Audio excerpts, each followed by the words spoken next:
As a beginner अगर आप option buying करने का सोच रहे हो तो वो आप कैसे कर सकते हो धन के ऑप्शंस ट्रेडर ऐप में।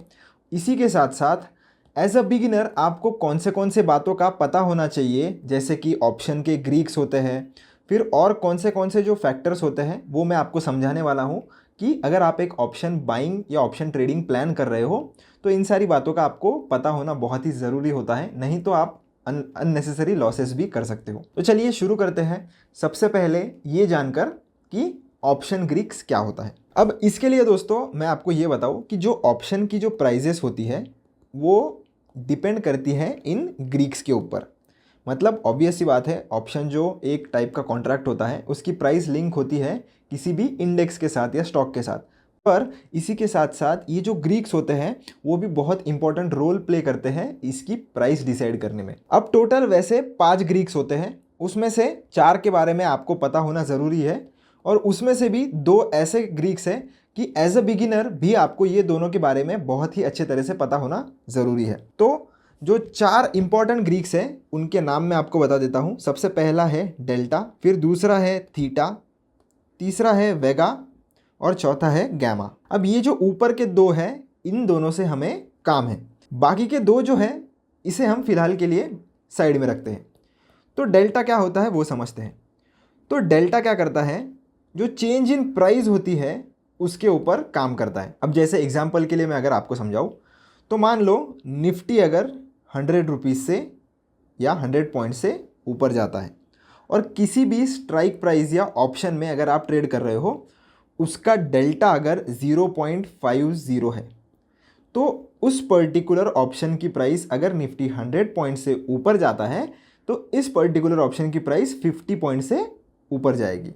तो इस तरीके से इसका लिंकेज होता है, समझा। अभी नेक्स्ट हम बात करते हैं थीटा की, जो कि ऑप्शन बायर का सबसे बड़ा दुश्मन होता है। क्यों?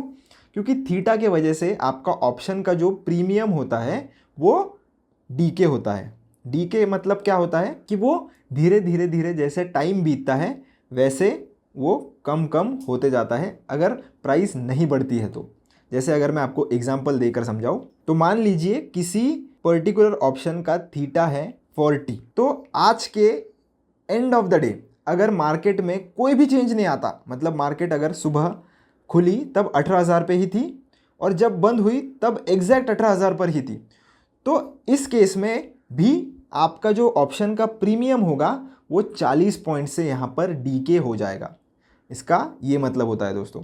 तो थीटा डीके जो होता है वो ऑप्शन बायर्स के लिए इसलिए अच्छा नहीं होता क्योंकि भले ही आपकी डायरेक्शन ट्रेड की सही हो पर अगर मोमेंटम उतने फास्ट नहीं आता है और अगर आपका ऑप्शन जो है वो एक्सपायरी के पास है तो थीटा का जो डीकेइंग इफेक्ट होता है वो जैसे जैसे एक्सपायरी पास आती है वैसे वैसे बढ़ते जाता है। इसीलिए आप अगर देखोगे तो जिस भी दिन एक्सपायरी होती है उस दिन आपको ऑप्शन के प्रीमियम जो हो वो बहुत ही सस्ते मिलते हैं। क्यों? क्योंकि वो ऑलरेडी डीके हुए हुए होते हैं और अगर आप ये सस्ते प्रीमियम खरीदते भी हो और मार्केट में आपके साइड मोमेंटम फास्ट भी नहीं आता तो भी आपका ऑप्शन बहुत जल्दी टूटता है। तो ये भी आपको पता होना बहुत ज़रूरी है अगर आप एक ऑप्शन बायर बनना चाहते हो तो। अब बढ़ते हैं दोस्तों नेक्स्ट सेक्शन पर, जहाँ पर हम ये देखेंगे कि ऑप्शंस में हम ट्रेड कैसे कर सकते हैं। तो उसके लिए मैं जो पर्सनली प्रीफर करता हूँ वो मैं आपको बताता हूँ कि मैं क्या करता हूँ। सबसे पहले एक वॉच लिस्ट बना लेता हूँ। तो वॉच लिस्ट कैसे बनानी है, तो मैंने धन का ये एप्लीकेशन ओपन किया है जिसका नाम है ऑप्शन ट्रेडर ऐप। अब यहाँ पर आने के बाद आपको मिल जाता है सेकंड नंबर में वॉच लिस्ट का एक बटन। इस पर आने के बाद दोस्तों आपको ये जो सेटिंग्स वाला जो बटन है उस पर एक बार क्लिक करना है। क्लिक करने के बाद आपको ये ऐड न्यू वॉच लिस्ट का बटन देखने के लिए मिल जाता है। यहाँ से आप एक नई वॉच लिस्ट भी बना सकते हो। अगर आपके पास पहले से कोई वॉच लिस्ट है तो आप उसे भी यूज़ कर सकते हो। डायरेक्टली आप पर्टिकुलर उस वॉच लिस्ट में जाइए। उस वॉच लिस्ट में जाने के बाद आप चाहो तो उसमें भी वो सिंबल ऐड कर सकते हो। मैं आपको सिंबल कैसे ऐड करते हो वो भी बताने वाला हूँ। उसके लिए पहले एक वॉच लिस्ट बना लेते हैं जिसका नाम हम रख देते हैं ऑप्शन। तो ऑप्शन रख दिया है। अब मैं इसे ये जो ग्रीन एरो है इस पर टिक कर दूंगा और आप देख सकते हो ये जो वॉच लिस्ट है हमारी क्रिएट हो गई है। अब इसमें आपको जो भी कॉन्ट्रैक्ट में ट्रेड करना है, जिस भी स्क्रिप्ट में ट्रेड करना है, उसे ऐड करने के लिए हम इस ऐड टू वॉच लिस्ट का जो बटन हमें दिख कर आ रहा है इस पर क्लिक करेंगे। अब आपको सबसे पहले जब कभी भी ऑप्शन में ट्रेड करना होता है आपको एक पर्टिकुलर स्ट्राइक प्राइस पर ट्रेड करना होता है। स्ट्राइक प्राइस मतलब क्या, जैसे कि निफ्टी का प्राइस अभी मान लीजिए 24,000 चल रहा है तो 24,000 पे क्या मैं ट्रेड करना चाहता हूँ, या 24,050 पे मैं करना चाहता हूँ, 24,100 पे मैं करना चाहता हूँ। तो ऐसे हर 50 पॉइंट्स पर एक स्ट्राइक प्राइस होता है निफ्टी में। तो उस हिसाब से आपको जो भी स्ट्राइक प्राइस पर ट्रेड करना है वो वाली स्ट्राइक प्राइस आपको लगानी है। इसी के साथ साथ आपको कॉल लेना है या पुट लेना है, ये भी आपको चूज़ करना पड़ता है ट्रेड लेने से पहले, क्योंकि आपको जो डायरेक्शन है वो तो पहले ही सिलेक्ट करनी पड़ेगी। अगर आप बुलिश हो तो आप कॉल के साथ जा सकते हो, अगर आप बेयरिश हो तो आप पुट के साथ जा सकते हो। तो मेरा व्यू जो है वो अभी फ़िलहाल के लिए बुलिश है, तो इसके लिए मैं क्या करूँगा, कॉल बाय करना चाहूँगा। तो आप देख सकते हो 24,500 का कॉल मेरे सामने जो दिख रहा है, उसकी प्रीमियम जो है वो 9800 के आसपास चल रही है। तो जो भी नए लोग हैं दोस्तों, उन्होंने एट द मनी जो ऑप्शंस है उनमें ही ट्रेड करना चाहिए। अब एट द मनी का मतलब क्या होता है, अब ये जानने के लिए हम सबसे पहले यहाँ पर निफ्टी जो है इसे ऐड कर लेते हैं। तो निफ्टी मैंने सर्च किया, ये निफ्टी 50 यहाँ पर इंडेक्स दिख रहा है, इसे हम पहले वॉच लिस्ट में ऐड कर लेते हैं। इसे मैंने ऐड कर लिया। अब साथ ही साथ निफ्टी का एक फ्यूचर भी ऐड कर लेते हैं। तो निफ्टी फ्यूचर मैंने सर्च किया, दिसंबर का मंथ चल रहा है, इसलिए दिसंबर वाला जो फ्यूचर आएगा उसे हम ऐड कर लेते हैं। अब दोनों ही चीज़ें हमने ऐड कर ली है, आप यहाँ पर देख सकते हो। अब निफ्टी एग्जैक्टली जो है वो 24,450 के आसपास ट्रेड कर रहा है। तो ये जो ऑप्शन या ये जो स्ट्राइक प्राइस होगा ये एट द मनी का हो जाता है। अब जैसे एट द मनी होता है वैसे इन द मनी होता है, और वैसे ही आउट ऑफ द मनी होता है। अब आउट ऑफ द मनी का मैं आपको मतलब समझाता हूँ। मान लीजिए कि आप कॉल ले रहे हो, उस केस में 24,450 के ऊपर के जो भी ऑप्शंस होंगे या स्ट्राइक प्राइजेस होंगे उसे हम out of the money strike prices कहते हैं। और 24,450 के नीचे के जितने भी स्ट्राइक प्राइजेस होंगे, जैसे कि 23,000, 23,050, 23,500, 800, 24,000, ये सारे हो जाएंगे इन द मनी। और अगर आप पुट के साइड में ट्रेड लेते हो तो 24,450 के ऊपर के जो है वो इन द मनी हो जाते हैं, और 24,450 के नीचे के जो है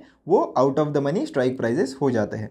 तो इतना डेटा आपको पता होना ही चाहिए अगर आप ऑप्शन बायर हो तो। अब हम ऐड करेंगे कोई भी स्ट्राइक प्राइस। तो अगर आप एक बिगिनर हो तो आपको सिर्फ और सिर्फ ऐड द मनी में ही ट्रेड करना चाहिए। मुझे अभी फ़िलहाल एक्सपीरियंस आ गया है और मैं आपको सिर्फ एक एग्जांपल लेकर बता रहा हूँ, इसलिए मैं थोड़ा आउट ऑफ द मनी जाकर ट्रेड करूँगा। पर अगर आप एक बिगिनर हो तो strictly at the money he trade कीजिए, क्योंकि इसमें थीटा डीके का जो रोल होता है वो थोड़ा कम होता है, तो आपका ऑप्शन जल्दी डीके नहीं करेगा। तो मैं यहाँ पर 25,000 का एक कॉल लेना चाहूँगा। तो 25,000 मैंने सर्च कर दिया है। कल के एक्सपायरी का ये जो कॉल है इस पर मैं अभी क्लिक करूँगा। क्लिक करने के बाद कुछ ऐसा डेटा हमारे सामने आ जाता है।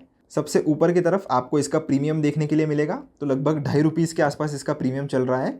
अब हम इसे बाय करना चाहते हैं तो हम सीधा इधर जो बाय वाला ऑप्शन है इस पर क्लिक करेंगे।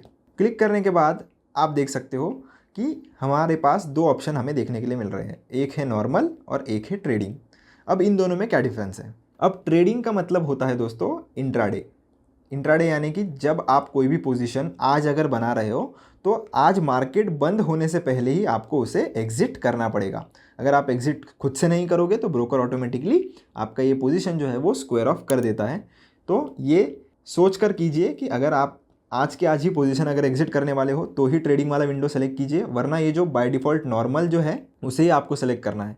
नॉर्मल का मतलब ये होता है कि जब तक इस ऑप्शन की एक्सपायरी नहीं आ जाती तब तक मैं इसे होल्ड कर सकता हूँ। ज़रूरी नहीं है कि करना ही पड़ेगा, कर सकते हो आप ये वाला ऑप्शन चूज़ करने के बाद। अब ऐसा है क्या कि नॉर्मल अगर मैं चूज़ कर लेता हूँ और आज के आज मैं नहीं बेच पाऊँगा, तो ऐसा भी नहीं है। नॉर्मल अगर आपने सेलेक्ट करके ले लिया तो आप कभी भी बेच सकते हो। ज़रूरी नहीं है कि एक दिन के बाद ही आपको बेचना है या आज के आज आप नहीं बेच सकते। जब मर्जी चाहो तब आप नॉर्मल सेलेक्ट करके भी बेच सकते हो। उसके बाद आपको लॉट साइज़, जो जितने भी लॉट्स में आप ट्रेड करना चाहते हो वो यहाँ पर लगाना है। जैसे कि एक लॉट में 25 क्वांटिटी आती है, तो उस हिसाब से आप कैलकुलेशन करके आपका ट्रेड प्लान कर सकते हो। निफ्टी का जो लॉट साइज़ था वो पहले 25 था, अब वो चेंज होकर 75 हो गया है। यहाँ पर आपको अभी भी 25 इसलिए दिख रहा है क्योंकि 20 नवंबर के पहले जो सारे कॉन्ट्रैक्ट्स बनाए गए थे उसमें ये साइज़ 25 है। 20 नवंबर के बाद जितने भी कॉन्ट्रैक्ट्स बनाए गए हैं उसमें ये जो लॉट साइज़ है आपको 75 देखने के लिए मिलेगी। तो शायद जब आप वीडियो देख रहे हो यहाँ पर आपको एक लॉट की 75 क्वांटिटी देखने के लिए मिल सकती है। अब बात करते हैं कि ऑर्डर कैसे आप लगा सकते हो। ऑर्डर आपको 3 तरीके की मिलती है। एक है मार्केट ऑर्डर, जिसमें ये जो प्राइस चल रहा है उसके सामने जहाँ पर भी सेलर आपको मिल जाता है उसी प्राइस पर आपका ऑर्डर जो है वो एग्जीक्यूट किया जाता है। लिमिट में आप चूज़ कर सकते हो कि कौन से एग्जैक्ट प्राइस पर आपको ऑर्डर चाहिए। जैसे कि 2.50 जो है मैं लगा सकता हूँ। मैं चाहता हूँ कि जब इसका प्राइस ₹1 आए तब मैं इसे ख़रीदना चाहता हूँ। तो मैं यहाँ पर 1 रुपये सेट करूँगा। और अगर आज के दिन में इसकी प्राइस 1 रुपये आ जाती है तो मेरा ये जो ऑर्डर है वो एग्जैक्टली 1 रुपीज़ पर ही एग्जीक्यूट होगा, उसके ना आगे होगा ना पीछे होगा। पर 1 रुपये की प्राइस अगर इसके आज के दिन में नहीं आती है तो ये ऑर्डर मेरा ऑटोमेटिकली कैंसिल भी हो जाता है। तो ये भी आपको ध्यान में रखना है। तो अगर आपको तुरंत एग्जीक्यूट करवाना है ऑर्डर तो आपको मार्केट ही लगाना पड़ेगा, या लिमिट लगाकर आप बहुत ही क्लोज प्राइस जो मार्केट में चल रही है उसके आसपास लगा सकते हो। और तीसरा ऑप्शन है हमारा ट्रिगर का। अब ट्रिगर में क्या होता है, आपको लगता है कि किसी प्राइस को छूकर अगर मेरा प्राइस जो है वो बाउंस करता है, तो ऐसे छूने के बाद अगर ये जो प्राइस ऊपर की तरफ निकलेगा तो यहाँ कहीं पर अगर मैं प्राइस बाय करना चाहता हूँ तो ये वाले प्राइस का आप ट्रिगर लगा सकते हो और ये वाले प्राइस का आप लिमिट लगा सकते हो।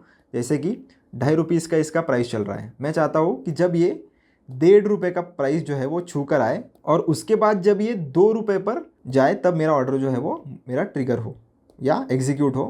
तो मैंने उसी हिसाब से ट्रिगर 1.5 रुपये पर सेट किया है और लिमिट प्राइस 2 रुपये पर सेट की है। तो जैसे ही मैं इंस्टेंट बाय पर क्लिक करता हूँ, आप देख सकते हो मार्जिन मुझे 70 रुपये लग रही है। तो आप एक बार चेक कर लेना कि कितनी मार्जिन आपको लग रही है ये पर्टिकुलर एक लॉट खरीदने के लिए। तो चलिए फ़िलहाल के लिए इसे मार्केट ऑर्डर पर मैं सेट कर देता हूँ और इंस्टेंट बाय पर क्लिक कर लेता हूँ ताकि ये फटाक से एग्जीक्यूट हो जाए। अभी ऑर्डर जो है ये हमारा बाय हो गया है। इसे देखने के लिए हम चलेंगे हमारे पोजीशंस वाले सेक्शन पर, जो कि हमें इस वाले बटन पर क्लिक करने के बाद मिल जाता है। तो आप देख सकते हो ये जो पोजीशन है ऊपर की तरफ आपको देखने के लिए मिल जाती है। तो यहाँ पर आप क्लिक कर दीजिए ओवरऑल P&L पे, तो आप जितनी भी आपकी ओपन पोजीशन है वो यहाँ पर देख पाओगे और अगर आपने किसी पोजीशन को क्लोज कर दिया तो वो आपको नीचे दिखाई देगी। तो ये जो पोजीशन है ये हमने बाय कर ली है। अब अगर आपको ठीक ठाक प्रॉफिट हो जाता है थोड़ी देर के बाद और आप इसको एग्जिट करना चाहते हो तो एग्जिट करने के लिए आपको सिंपली इस पर एक बार क्लिक करना है। क्लिक करने के बाद आपको ये जो एग्जिट पोजीशन है उसका बटन मिल जाता है। अगर आपको स्टॉप लॉस लगाना है तो वो आप यहाँ से भी लगा सकते हो। तो मैं फ़िलहाल के लिए इसे एग्जिट करना चाहता हूँ तो एग्जिट पर क्लिक करूँगा। एग्जिट पर क्लिक करने के बाद आपको फिर से मार्केट ऑर्डर लगानी है, लिमिट लगानी है, ट्रिगर लगाना है, टोटली आप पे डिपेंड करता है। मैं फ़िलहाल के लिए इसे मार्केट पर ही सेट करना चाहता हूँ तो मार्केट पर मैंने सेट किया है।